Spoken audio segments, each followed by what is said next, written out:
o'clock, 4 o'clock, rock. 5, 6, 7 o'clock. Hello, my name is Bill Haley, and this is for Haley 2024, the Movement's Government Reform Ideas. Now this video is going to be on the full violent crime mitigation system. So what I'm proposing here is a full constitutional change, changing the foundations of the government, going towards a competitive governance. This is going to be a replacement for the U.S. Constitution, the state constitutions, and actually create local constitutions. By the way, this is not April 2021, it's May of 2021. I created this last month to go.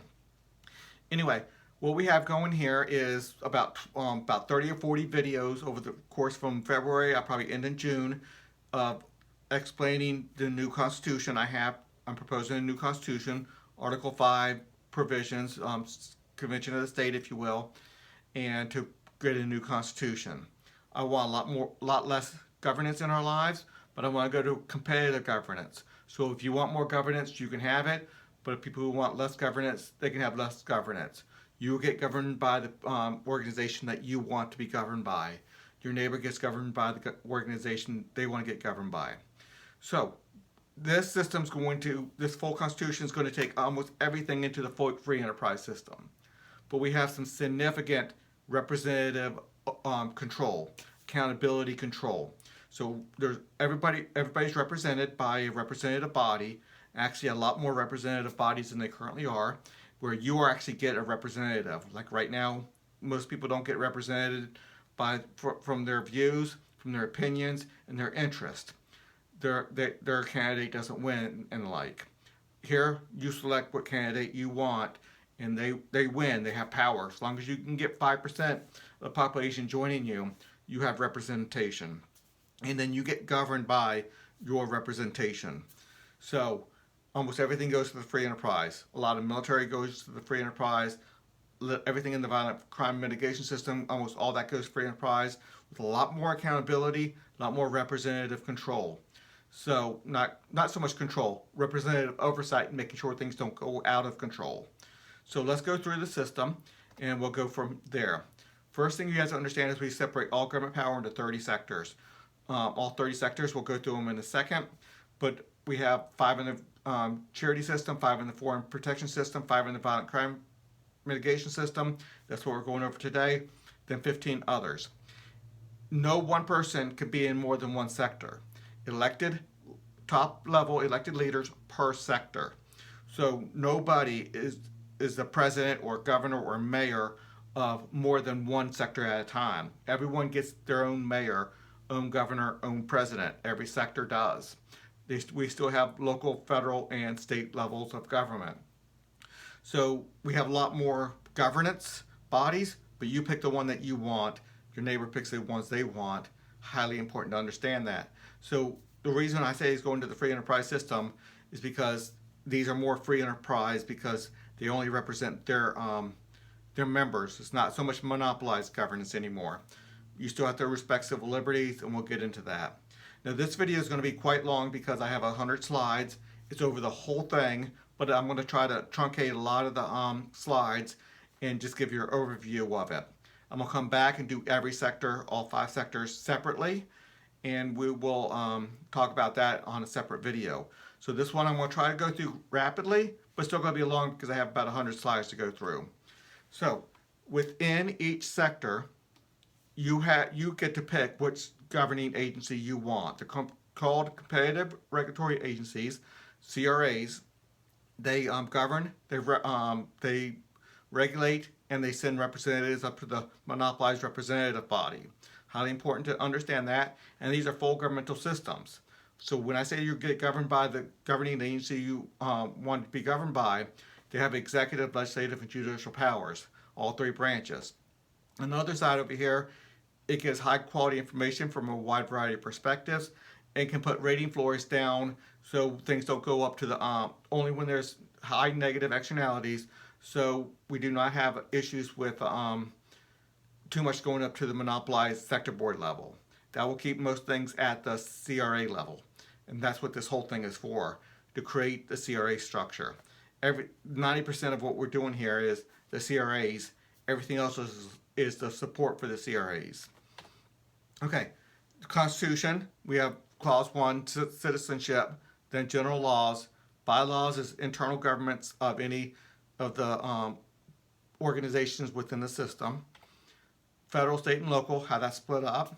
Original authority, what we're talking about there is the original authority to have a constitution or laws in the first place. And what level of government is going to have the top level authority, city, state, or federal, or CRA level, sector board level, or parent sector board level. Supermajority, for anything that goes to monopolized governance, you need 70%, so not too much is going to go there. It's going to stay at the CRA level. The parent sector board, how's that made up? I got that. See, the sector board level, how's that made up? I have the video on that. Everything's on my website.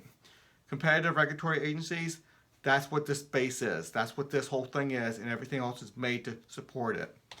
The rating system, again, high quality information from a wide variety of perspectives.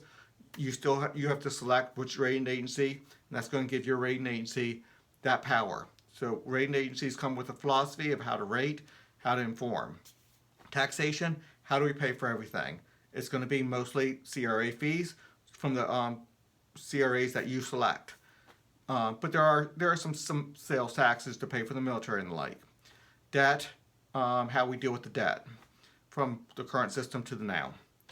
The pockets of freedom is immigration and foreign policy. States partial acceptance per sector. Look at that. That's to help get this whole thing passed. Separation of responsibilities and authorities. Let's go over the 30 sectors really rapidly. And the reason I'm trying to do that just for the violent crime mitigation system is so you can see where everything is. We get rid of government welfare altogether, 100%, all from the tax code to the everything we do with that, and we go to a charity system. Funding mechanisms in there by mandate to fund charities through a system, so that's in there. Foreign protection system, I've done the videos on that already. They should be up in by May, in May 2021. That's where we are at right now. So that's all there. We're dealing with this one today on this video. So let's wait until I go through every one of these, but we separate the violent crime from the law enforcement to the law enforcement authorization. That's authorization agency and accountability group, the court system, and the prisons. So we'll go through them. You have 5 sectors here, 5 sectors here, and 5 sectors here. We'll be going over those. I have overview videos. You can stop and look at those if you wish, but those are the sectors. And each sector gets basically 12 CRAs. So you have to pick a CRA per sector. So competitive regulatory agencies, these are full governments. They regulate, they govern, and they send representatives. These are at the city level, state level, and federal level. Highly important to understand what's going on. So this one I want to keep on coming back to because it's so important. But I spent a little bit of time on it, so I won't get into it right now. There's overviews if you want to go look at the CRA structure. I could talk about it for an hour in a lot of different videos. Many times I've talked about it lengthily. But it's important to understand within the violent crime mitigation system how this works. You select your law enforcement agency. You select your violent crime, which is your prosecutors and the people that's defining violent crimes and the like. You pick your court CRA. You pick your prison CRA. You pick your law enforcement authorization agency, the people that has to authorize every judge, every police officer, every court official, every prosecutor, every prison guard, everybody who has inherent government power in this realm. And they have the power. They have executive power. They have legislative power. They do have judicial power. And if it has to go up to the sector board level, which many things will within this, especially the authorization agencies will, but a lot of things stay at the CRA level to a large degree. There are some things that pop up to the monopolized level, and we can go over that. The rating agency is going to be really important here because they're going to be able to put rating floors to make sure things don't go out of control. Any fraud, self-dealing, any abuses, they deal with civil liberties. They do not allow anybody with civil liberty violations to continue as a judge, as a prosecutor, as a cop, as a prison guard, whoever. Anybody with inherent government power, they have to play by the rules. They can set their own rules, but their rules have to be within civil liberties. So you cannot be a law enforcement agency and violate civil liberties without being punished or going out of business, or there's ways to deal with them. So that's going to be taken care of.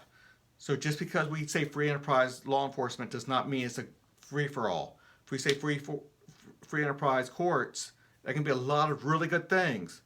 It can be a lot of really bad things, but with the system we have, the rating system, with the accountability system, law enforcement education, law enforcement authorization agency, those are highly important to understand that those are going to take care of the negative externalities with quote unquote free enterprise. It won't let things go out of the realm of being normal and doing things the right way.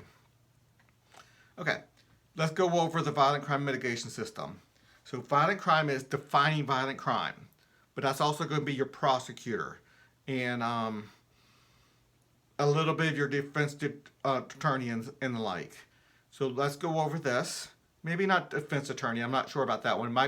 That might be the court. The judicial authorities might have to supply you with the your CRA for the judicial authority has supplied the defense attorney. Okay, let's go over it though. So, but that's defining violent crimes. That's the prosecutors and a victim's prosecutor, a victim's violent crime VC supplies a prosecutor. The prosecutor has to be educated, has to be authorized, has to go through the whole system to make sure they know what they're doing and they're not corrupt. But they get to be a prosecutor. If they get that prosecutor badge, they get to be a prosecutor. If the VC hires them, the VC of the victim gets to prosecute the perpetrator. Okay, law enforcement, that's the police, sheriffs, and the whole 9 yards. And that's significantly into the free enterprise system. We have free enterprise police. Again, you have to have that badge to be a police officer. You have to get it from the LEA, the Law Enforcement Authorization Agency, which means 70% of representatives of 70% of the people have to approve you to be a police officer. So if you're messing up and you're messing up civil liberties, you're being a thug or whatever, you're being corrupt, they'll pull your badge away. You won't be able to be a police officer anymore. So free enterprise, yes. Negative externalities dealt with. The court system is the judicial authorities. Highly important to understand what we're dealing with there. Prisons and corrections, that's the prisons. That's a lot of things dealing with corrections and stuff. Parole boards and the whole 9 yards. Okay. I'm going to go through a lot of these because 100 slides is going to take too long. I don't want this to be 2 hours. I want to keep it below an hour. Let's see if I can do it, but that means I'm going to have to go kind of rapidly through these and not read all the way through them all. But a defendant's judicial authority, CRA, must supply a lawyer to the defendant in a violent crime cases. So that's defined. So if you cannot hire your own, the public defender has to come from your judicial authority CRA. So pick wisely. Sector 25 CRAs must have a continuously open, rapid, accessible system for authorized law enforcement personnel to gain criminal record information regarding the CRA members' law enforcement encounters. We're not going to let law enforcement just keep all the records they want to keep. We have a Sector 25, which are identity CRAs, that's going to keep criminal records.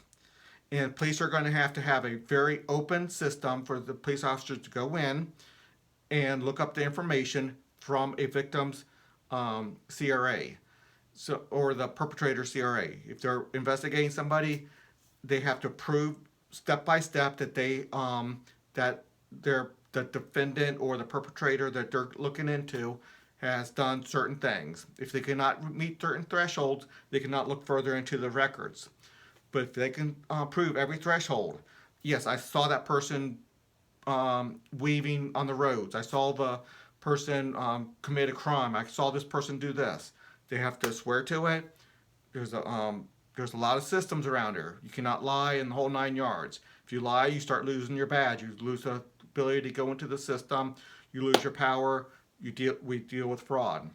Anyway, a good police officer who swears to certain things, saying I saw this, I saw that, they have to have access to the criminal records done by each individual's identity CRA. So that's an identity company's business to have that criminal record there, and they have to give over the information if certain thresholds are met. Law enforcement must log all encounters that reach rating floor established thresholds in this Sector 25 system within 24 hours. So you have to understand that if a police officer does something, it gets logged in, and so we have accountability. And they might be able to keep a little bit of records, but they're mostly having to go over to a central location through the computer to get the information. It's an accountability thing. Every person with inherent government authority within the violent crime mitigation system must gain authority from a LEA sector board and pledge allegiance to the LEA's leadership. So that's highly important that everybody has to have a boss. Nobody can be out there being a police officer on their own. They have to get the badge.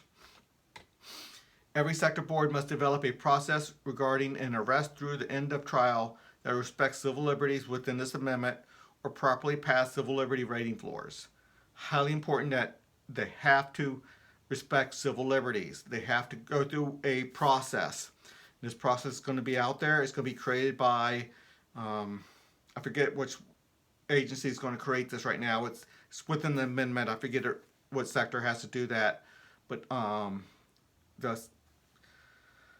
every sector board, all 30 sectors have to do this. But the judicial sector is going to be most important in some aspects.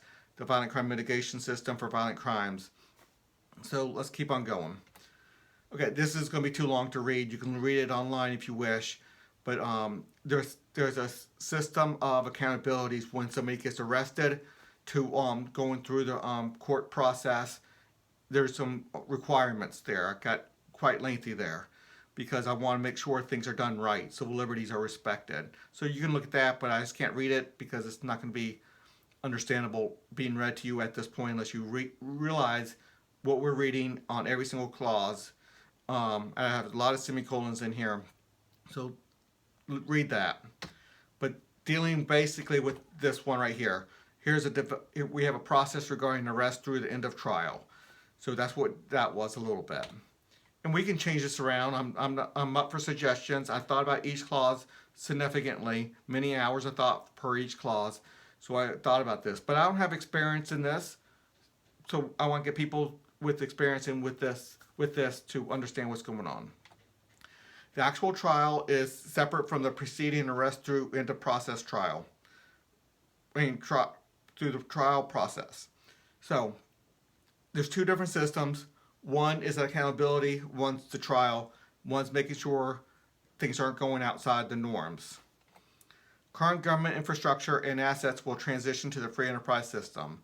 So all jails, courts, police stations, cop cars, police businesses, they all go to the free enterprise system. When they sell it into the free enterprise system, we're going to get trillions of dollars, and that's going to help pay down the debt. We sell off all government assets to pay down the debt. These are just some of the government assets we're going to sell down. All these things still need to be used, but they're going to be used in the free enterprise system to do the prisons, to do the courts. Courts still need to happen. Prisons still need to be there. Cop cars still need to be used. All the stuff is still going to be needed. It's just going to go from government ownership to free enterprise ownership. Okay. Sector 11. So those are just clauses dealing with the full violent crime mitigation system. Now let's talk about the Sector 11. We're going 11, 12, 13, 14, and 15. And we'll try to go a little bit quicker because I don't want this to be too long. The violent crime sector is established, which means we get 12 CRAs. The purpose of the VC is to define violent crime and the range of punishment for each type of violent crime. The VC sector has original authority at the sector board level only in the legislative branch relating to defining violent crime and the range of punishment. So every CRA cannot have their own violent crime laws. Murder has to be murder across the whole board. That has to be uniform. So, but the CRA, I mean, violent crime sector is a lot more than just defining violent crime. It's the prosecutors and the like. But but this is at sector board level, so this has to be monopolized. It has one set. Your banking laws, every CRA can create their own banking laws. Every CRA can create their own insurance laws. Every CRA can control their own family laws. There's no monopolized law on that. You pick the one that you want. But the violent crime, what's rape, what's murder, what's assault, all that has to be the same because it's violating somebody's person without that person's. We're not talking about a two-sided agreement. Nobody agrees to be punched in the face or killed or whatever the case may be. Okay, so that's highly important to understand that this is not all the laws. Insurance laws, family law, education laws, all those are done by their own sectors. We're talking about violent crime. We're talking about assault, battery. We're talking about murder. We're talking about rape and the like. There is only one set of, and by the way, theft is usually not going to be in this. Education, identity, ownership. There's a lot of different places for theft to be. That's usually not going to be in the violent crime. Now, if there's violence in creating the theft, yeah, then that's going to go into the violent crime mitigation system or the violent crime sector because there was a violence upon a person, an assault or a battery upon a person when stealing from them. So when does it go violent crime? When does it not? Might get a little bit blurry lines, but it'll be well defined. People will know it. And the people that make that line clear cut is the parent sector board, by the way. There is only one set of violent crime laws. We just did that one. Okay, no, we didn't do it. I talked about it, but let's just read it. There is only one set of violent crime laws that are derived from the sector board. CRAs do not create their own violent crime laws. So I talked about it, but there it is. Violent crime is a credible threat or actual bodily harm. All other crimes are defined by a CRA in all other sectors. Now I might have to review this if I get a lot of feedback to find out exactly what the crime is or what should be in this sector. But that's my going right now. That's my going thought right now. But I want most crimes done in the CRAs, but the violent crime has to be done here. Violent crime infringes on individuals' fundamental right to be secure in their person. Thus, the VC sector board legislative branch is not subject to the 70% supermajority vote. It's important to understand laws that infringe on somebody else's rights do not have to get that 70%, or laws that try to protect the infringement of somebody's constitutional rights, ownership rights, bodily integrity and stuff. They don't need that 70%. They need 50%, sometimes even 30% or 40%, depending on where I put it. But right here, I put it 50%. The judicial branch of the Victim Sector 11 CRA must hold the criminal trial for the violent crime. So it's the Victims Sector 11 CRA. That's a violent crime CRA. They hold the criminal trial, and they supply the prosecutor and the judge. But there's judges from the sector board that's going to be overseeing, making sure things are done properly. The executive branch of the Victim Sector 11 CRA must supply the prosecutor. Just talked about that. The violent crime rating system must set rating floors per nearly drawn violent crime rating.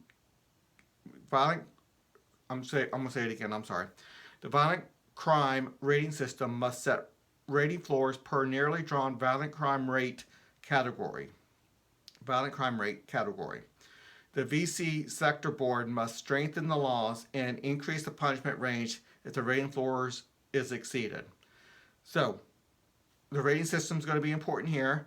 If the murder rate goes up too high, the rape rate goes up too high, the theft goes up too high, armed robbery, whatever the crime rate is per nearly drawn category, if it gets exceeded, goes too high, they're going to have to strengthen the laws, strengthen the punishments, and in other clauses around law enforcement stuff, you have to pay more for law enforcement if that happens. So there's ways, if the rating system, if the rating floors are succeeded or exceeded, then it goes to, we have to strengthen laws, more funding for law enforcement and the like. Okay, the VC sector board must set a bar regarding the severity of the crime for death penalty. I'm not going to read it all. I'll go over that in another video all the way. But we want a stronger case for death penalty. More evidence, a higher bar. Sector 12 law enforcement. So these are the cops. So the sector is established, which means it's going to get 12 CRAs and 12 RAs. You have to pick one. Now, if you want to pay your law enforcement CRA or pay for a law enforcement company that is regulated by your law enforcement CRA, either one works. But the purpose of the law enforcement sector is to regulate law enforcement and first responders. That goes from firemen to cops to National Guard. Anything that uses first responders for domestic, not military. Clear line between the two. Every entity must purchase law enforcement from the regulated law enforcement business. So you have to pay for a law enforcement contract. You don't have a choice. Everybody must. Or the society doesn't work. That's part of the social contract. Part of the Constitution was you have to sign a social contract saying that you're going to belong to a CRA in every category. Belonging to a CRA means you have to pay the CRA fees. There's going to be cops out there, you have to pay for them. You get to select which cops you're going to support, though. There can be a lot of different 12 or so different law enforcement companies out there. You pick the one that you want to join. So highly important to understand that. The law enforcement sector's rating system must set a rating floor sufficient for proper funding and proper law enforcement levels. So if the system does not give enough money or law enforcement personnel out there to deal with it, the rating floors need to go up. So if the crime rate goes up too much, they have to increase the funding, more cops on the street and the like. 25% of the rating floor level of the law enforcement funding must come from a citizen head tax. So we're talking about some general rules about every citizen has to pay at least 25% of the overall law enforcement, at least the rating floor level. 25% has to come from a proportional real estate tax. So wherever you live, your house, 25% of the rating floor level. That's not 25% of the cost of your home or anything like that. We're talking 25% of the thing, whatever the percentage of your home is. It might be 0.1, 0.2, 0.3 percent of the the real estate. If your house is 100,000, 0.1 would be, I think that's somewhere about only $100 or something. So it's not a lot. But right now, most property taxes are roughly 1% of the property value house. So $100,000 house would be roughly $1,000. So I don't know how much it's going to be for this. It's going to be 25% of the rating floor level of the. So whatever law enforcement cost, 25% has to come from head tax. 25% comes from a real estate tax. 50% comes from the businesses and sales taxes. So it's not 50% sales tax, but 50% of the funding, whatever the sales tax is, has to come from sales tax. So it's 50% of the law enforcement costs. And okay, and that's the rating floor level. CRAs can charge more, and you just have to pay more. Sector 12, CRAs may charge more than the rating floor level of the law enforcement funding. So you can pay more. If the CRA or the law enforcement company says we need more, you want more services, you pay more. So that's fine. We just have a floor. We don't have a ceiling on that. If somebody wants a lot more law enforcement, they can have a lot more law enforcement. If you want personal bodyguards, you pay for law enforcement CRA and law enforcement businesses that give you a lot more services. If a rating floor on a crime rate set by the VC sector is exceeded, funding contracts to law enforcement businesses must increase. So it's important to understand that if the crime rate goes up, funding has to go up, which means you have to pay more. The law enforcement sector's rating system must set a rating floor sufficient for cooperation to attain joint patrols and joint higher level law enforcement organization. So we have to have cooperations between law enforcement companies. If a city has 10 or 12 different law enforcement companies, they have to cooperate by law, by rating floors. And to have a badge, you have to provide anybody that's within immediate threat with assistance. But then once reasonable, your law enforcement company has to come over and deal with the investigation. So the immediate threat is by anybody with a badge within regulatory framework. But then as quickly as you can, the law enforcement that you hired, the law enforcement agency that you hired, the detectives come and does the investigation. Law enforcement sector boards must establish regulations regarding authorized police protecting everyone regardless of membership. That's what I'm talking about. Immediate action for anybody in danger by anybody with a badge within the regulatory framework. But then that's immediate protection. Your law enforcement agency comes in after that, provides the detectives and the like. And hopefully there'll be good cooperation so you can get the expertise from a wide variety of people. Every law enforcement officer and law enforcement business must protect everyone regardless of membership within the mandated regulations. So it's in there. The law enforcement sector board must set conditions in which and to what extent the law enforcement sector's elected leaders are authorized to command law enforcement CRAs. So what I'm trying to say is they're going to be top executives at the sector board level, monopolized sector board level. That's going to be called their sheriff or police chief, whatever you want to call them, in your city or your state or the federal government. The top elected leaders. They're going to have a little bit of power, only when things go significantly bad.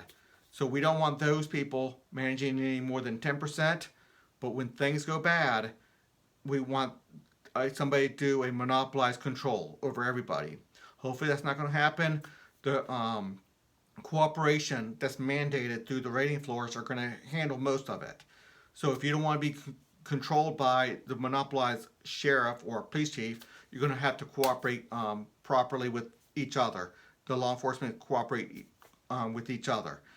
Or otherwise it's going to go to the sector board, to police chief. But we only want that when big things happen, such as a riot, natural disaster, or the like. Not on a normal basis. So law enforcement authorization agency. This is similar to the military authorization agency. Military authorization agency gives authorization to anybody with inherent power in the military realm, or the diplomats, commander-in-chief, anybody in that foreign policy realm. Anybody in the law enforcement realm, this agency has to give you the badge. If you do not have a badge, you're not a judge, you're not a prosecutor, you're not a police officer, you're not a detective, you're not a police guard, you're not anything with inherent government power. You're as much as a mall guard, and that's about it. The law enforcement authorization sector is established, so that gives it 12 different sectors. This is at the sector board level. This is monopolized because you need 70% of the representatives of 70% of the people is the best way to say it. So the purpose of the law enforcement authorization sector is to authorize and remove authorization from everyone with inherent governmental authority within sectors 11, 12, 13, 14, and 15, the full violent crime mitigation system. The LEA sector has original authority at the sector board level, which means that they're monopolized. They'll still probably work a lot through the CRAs, but that's fine. But their only function is only official function to a large degree is authorizing or taking away the authorization, and that's done at the sector board level. A lot of investigation can be done through the CRAs, that's fine. But the voting happens at the CRA level. I mean the sector board level, monopolized sector board level. The LEA sector board must ensure law enforcement officers respect the people's civil liberties to be secure in their persons, houses, papers, records, documents, and facts, along with all civil liberties as defined by the rating floors.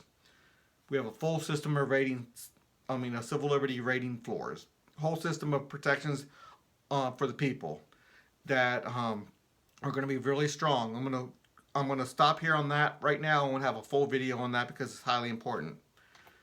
The LEA sector authorizes with a 70% vote and repeals authorization with a 40% vote. And if they repeal, they could take that power away from you, and somebody cannot hold on to that power. This LEA leader, executive leader, can use any law enforcement to stop that person if they want to keep hold of their badge. So if they want to keep on acting like a law officer, a police officer, a sheriff or whatever, but their badge is pulled, then they can be apprehended by other police officers. The LEA executive leader at the sector board level, executive leader, can take that person down. Okay, the LEA executive leader has the authority to direct all law enforcement regarding the enforcement of unacceptance of the repeal of the law enforcement authority. That's what I was just talking about.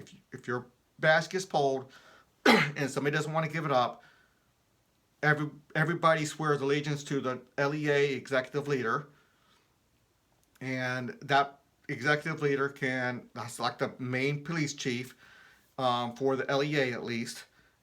This is a different guy than the main police chief for the law enforcement agency. This guy can direct any law enforcement officer that has a badge to go apprehend somebody who does not want to give up their badge, or they want to hold on to their power. They want to hold on to their badge. They want to have their police car. They want to act like a police. No, this group right here will put a stop to it, and they have the authority to. The CRAs within the LEA sector is responsible for law enforcement academies. So they're doing the police academies. They're doing the fire academies. They're doing they do even make sure they teach the judges. We need to teach judges a lot better. We need to teach prosecutors and defendants. We all have academies for all this. And they can go all the way down to the age of 13. Very narrowly focused educational mission for dealing with violent crime mitigation system. Yes, we want some of these people teaching the people in middle school to high school so they know they're not going to get in trouble with the law enforcement crowd, and just to show everybody how it works and start training some people up to be a judge, to be a prosecutor.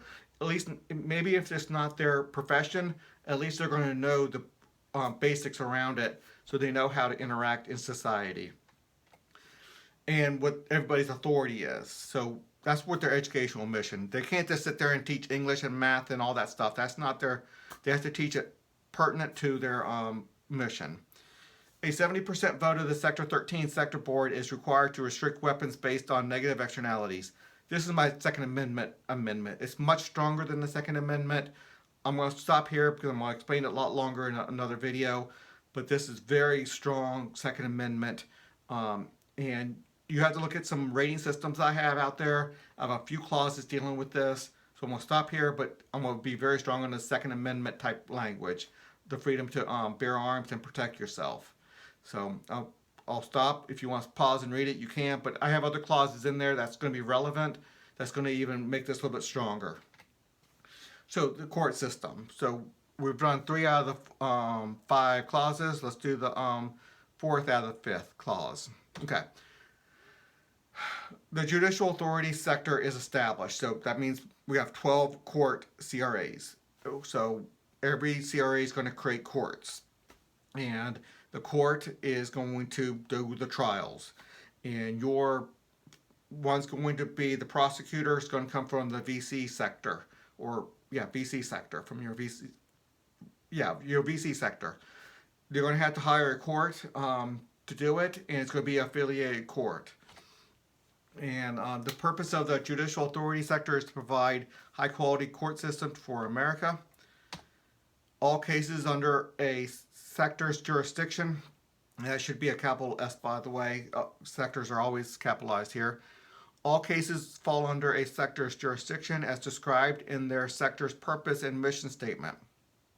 So everything is going to fall under a CRA. If any type of violation of a law or any law is going to be falling under a sector. And the parent sector board legislative branch has the final determination of where things fall. Basically, the 30 sectors, what belongs in what sector. That's what this is saying. The Judicial Authority Sector Board must create a system of judicial warrants that respects civil liberties properly passed as civil liberty rating floors. So I'm not gone over civil liberty rating floors yet. I will. I did it in past videos, but I'm going to really make one video really concentrating on civil liberty rating floors.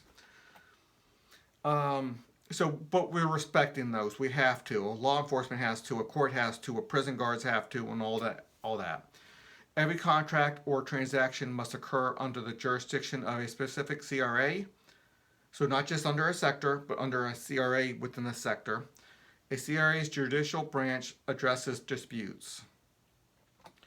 A clear contract assigns jurisdiction to a CRA. However, without clarity, the default jurisdictions are the seller CRA. So if you're a store, you're selling something, that assumes your CRA, the store CRA. The employer CRA, so if you have a dispute between your employer and you, unless it's a clear contract otherwise, it's dealt with at the employer CRA. The victim CRA, so if somebody abuses you, violates you, punches you, rapes you, whatever the case may be, stabs you, is a victim CRA, or the family of a victim CRA, if it's a murder, or the family has to step in. And an injured entities CRA. Every sector's board must set rules regarding a dispute or injury that occurs outside of a contract. So these are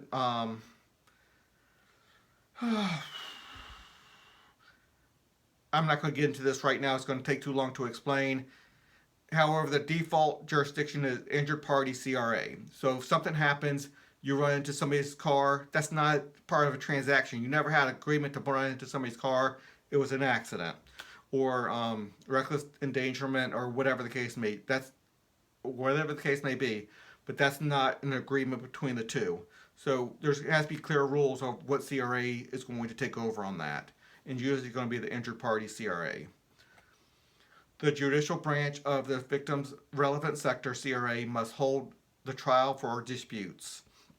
So it's the victim's CRA that holds the trial. And they provide the VC sector provides a prosecutor. Private courts regulated by judicial authority CRAs are the trial courts. So we have to understand that these are private courts, but it's not just a free-for-all. Yes, it's free enterprise. Yes, they get to handle their labor contracts the way they want to handle it. They can set it up any way they want to, but as long as they have to respect civil liberties, they have to respect certain norms. But there can be a variety, and the variety is going to bring out the better, because people are going to see it better. People are going to go to the better, and not just have it monopolized. This is not a monopolized system, but there's bottom floors. But people don't want to get to the bottom floor because it's much more deal. That's not very good service.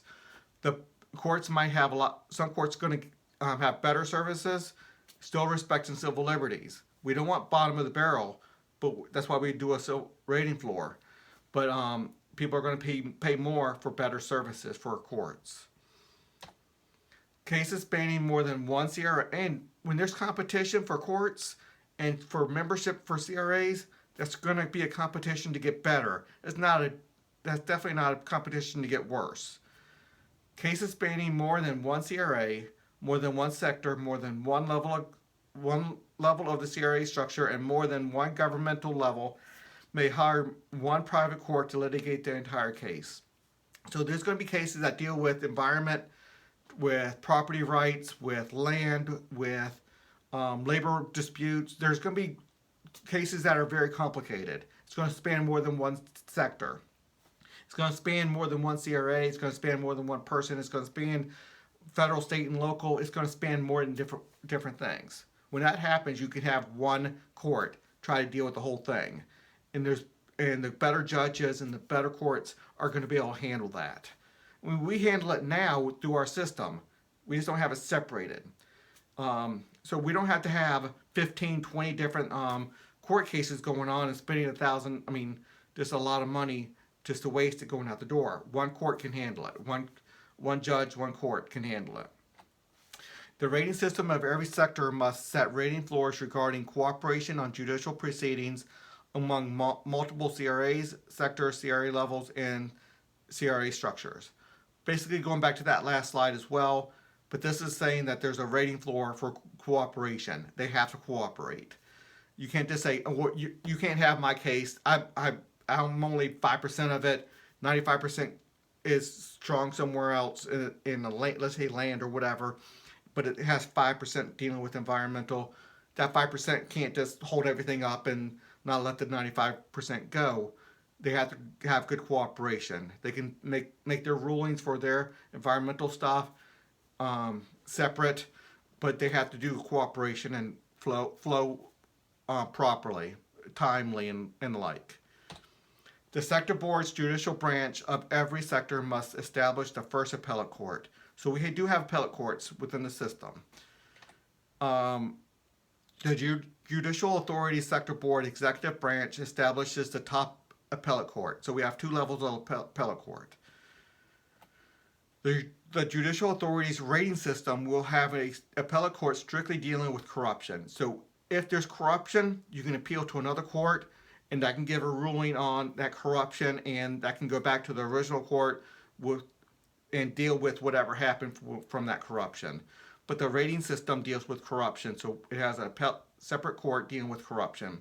And if the judge or the prosecutor or the defendant was found to be corrupt, then they can be prosecuted through this as well. Any branch of any part of the CRA structure at any level of government always has standing to bring suit. So right now we have a big problem with the judicial department with being able to bring suit, not having standing and the like. Now, if you don't have a case, you might be able to bring suit, and they can't back it out on standing, but they can back it out on not having a cause for a suit. You weren't injured, but they can't take you off on standing. So any branch of any part of the CRA structure within the whole system, if you are a CRA or RA, a sector board or rating system, you can file suit. And now if you don't have standing, they can throw it out. Not standing. If you don't have a cause of action, they can throw it out, but they can't throw it out because of standing. Everybody has to have representation, and the CRA will have representation. RAs will have representation. The judicial branch of the judicial authority sector consists of one court that comprises of one. Okay, this is more like the Supreme Court, and that's going to be every CRA will have the top executive will be one judge. They supply one judge, and that one judge comes with their proportional vote. So if a CRA has, let's say, 6%, another CRA has 14%, that top judge with that 6%, they go in there with their 6% vote. The other guy goes in with the 14%, and then somebody else might go with the 18%, somebody else with the 5%, somebody else with the 7%. It ends up being 100%. But it's important to know that you are represented, and your vote for a CRA or RA has power, and that means their executive leader has that power that comes with you. So your representation matters. Your pick of an RA matters. The judicial branch of the judicial authority sector will be an appellate court establishing case law regarding two or more entities' civil liberties coming into conflict, in which justices must strongly consider civil liberty rating floors. So this is kind of like the Supreme Court, or one aspect of the Supreme Court's responsibilities is dealing with civil liberties coming into conflict with other civil liberties.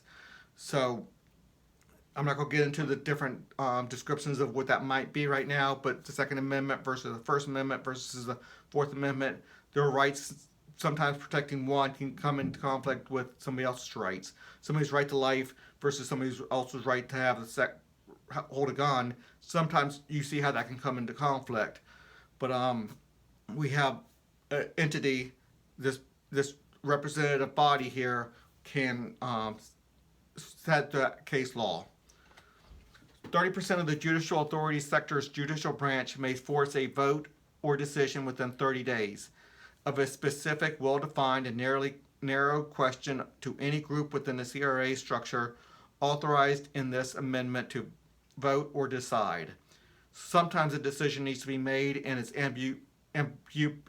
ambiguous for too long. So if there's ambiguity too long, that's not good for society. We need a decision. And 30% of the judicial authority sector can force a vote. They can go to a CRA, a sector board, or something and say, you need to make this clear, make a vote. But it has to be a well-defined, narrowly tailored question. The judicial branch of a judicial authority sector will be an appellate court for the proper interpretation of this amendment. So I always try to have some representative body, and this is a representative body, that can make decisions. The parent sector board judicial branch will have an appellate court strictly dealing with sector jurisdiction. So it's important to understand all 30 sectors are separated. There's going to be gray lines, and the parent sector board judicial branch will have that court dealing with where that gray line is, where that definite line is between the two different sectors. The insurance regulations versus financial. I know that's going to get merged a little bit. Where's that line? They're going to have to make that. Sector 15, the prisons. So the court's highly important. There's going to be a lot more on the court. I want to do a whole video on the court by itself. So prisons and corrections. The prison and corrections sector is established, so we have 12 CRAs. And either they supply the prisons or they regulate the prisons under private sector prisons underneath them.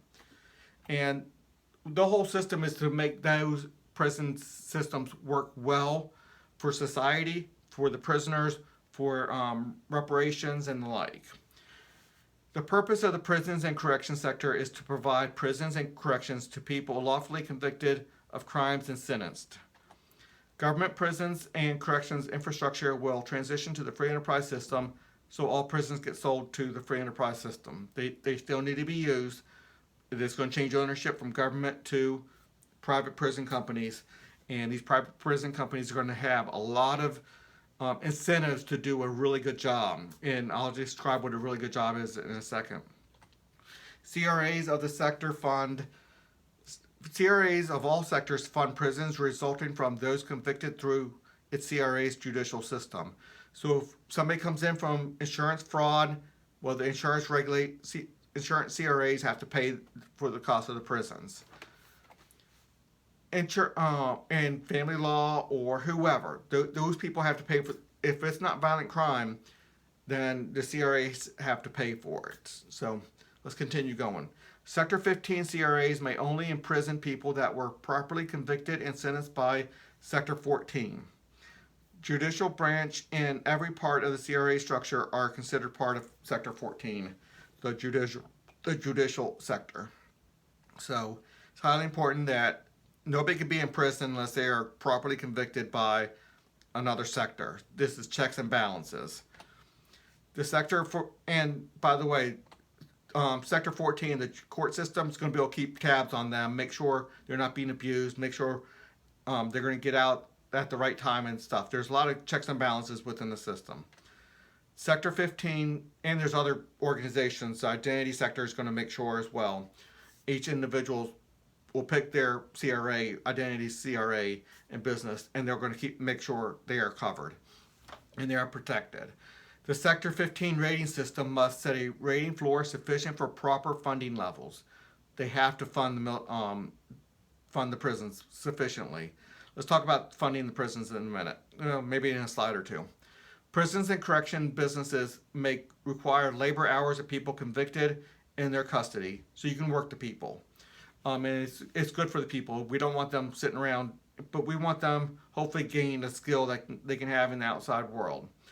Prison labor may commingle with the charity economy. Hopefully it will. Sector 15 rating system must set rating floors on abuse in many categories.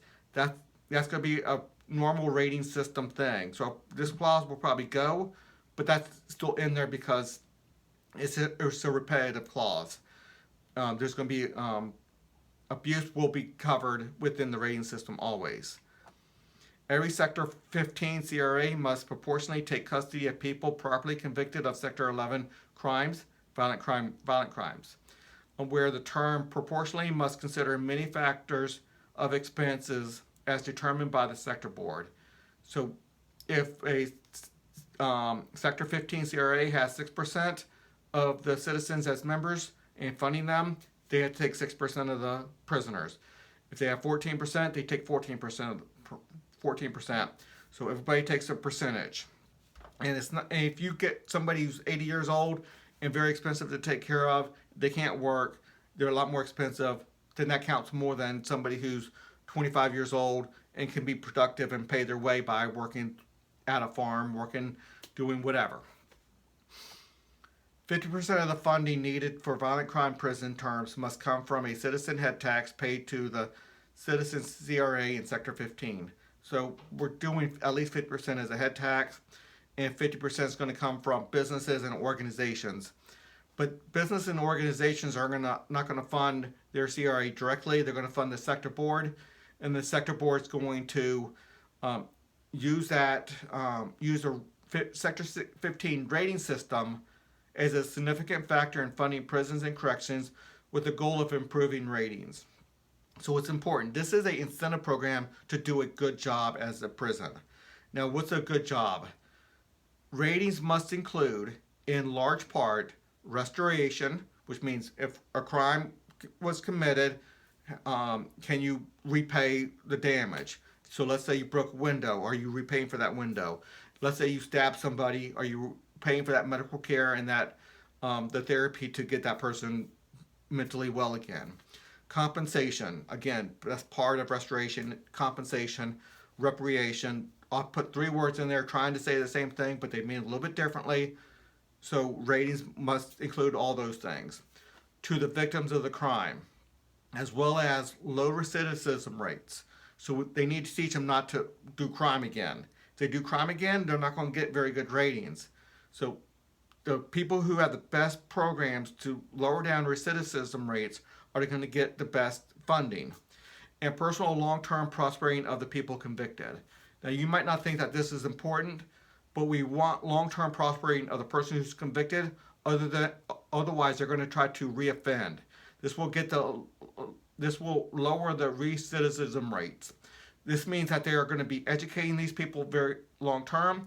They're going to be providing them jobs to make sure they're not going to be out there going back to a life of crime. Because when a lot of people they're prisoners, they get out, they don't have a place to stay. They go back to a life of crime. They don't have a way of making a living. These CRAs are going to put them to work. Even if they have to lose a little bit of money to put them to work, ultimately they're going to have long-term prospering and get more money from the prison system. So it's a win-win. More reparation, but also more long-term prospering for the people convicted, which will lower the recidivism rates. Okay. We're pretty much done with this video. I'm keeping it below 1 hour. So here's the 30 sectors. And again, here's 15 of them. So you see how it relates to the full system.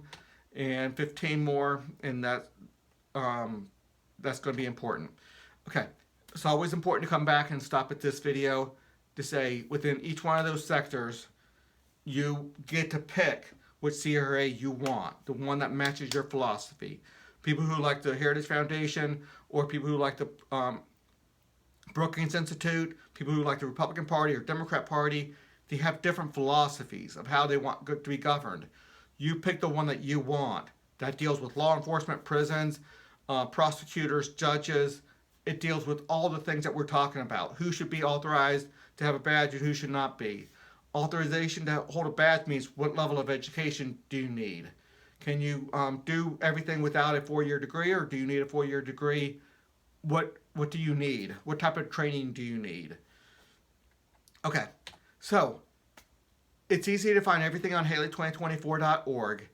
Please consider a donation to the Haley 2024, the movement, and realize I'm going to be doing a separate video on every one of these so I can really go into detail on the each sector, so I can go more in depth, because I really want to talk about the rating floors on civil liberties. I really want to talk about how for the black community that is not liking the police so much these days, if they're if they are forced to hire their own police company and they have a lot of selections, they're going to be a lot happier with the police because they're actually paying their money to those police officers and they have a lot to choose from.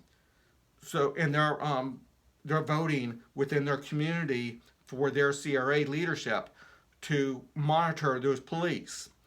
So if they think there's a lot of racist police, they can make sure their CRA roots those people out.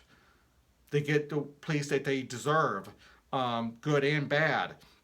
So I really want to stress that.